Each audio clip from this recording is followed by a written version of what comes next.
Hello, welcome back. We're going to look at lights today. I love lights on a Christmas tree because they're the things that bring the magic. They'll enhance your decorations. As a rough guide, at least 250 lights on a 6-foot tree, but don't be afraid to do more because in this instance, more is definitely better. Choosing the colour cord for your lights is really important because you don't want to be able to see the cords. This is a green cord, but as you can see, it's a very green, so you can only use it on a green tree.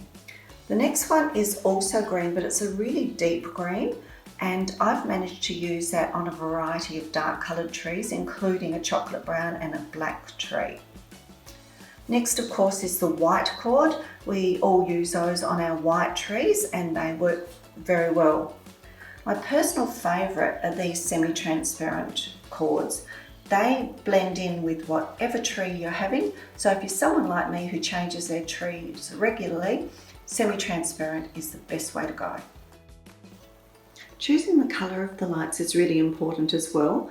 I'm not a fan of the multicoloured flashing lights. I think they can be too distracting and overpowering, and they tend to take away from the beauty of your decorations. However, these little red and green twinkling lights are quite subtle when they're put on the tree, and they're really great on a very traditional tree.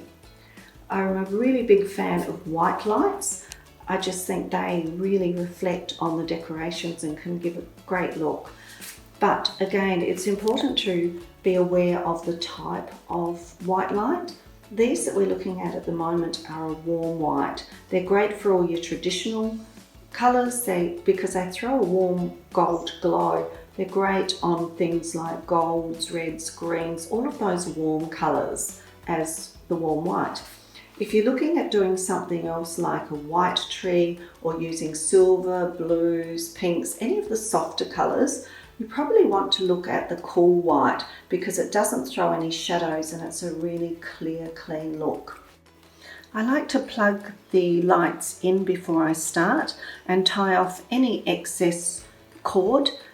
Then I like to wind from the base to the top of the tree. That way you're not going to have any plugs halfway up or extension cords hanging off the tree, and it gives you a much neater finish. When you're putting the lights on the tree, be sure to push the cords right into the foliage. We want to see the glow of the lights, but we don't want to see any of the cord. So now we've sorted the lights, our next stage will be to look at the decorations. We're going to look at colours, sizes, proportions, types. So until then, happy decorating.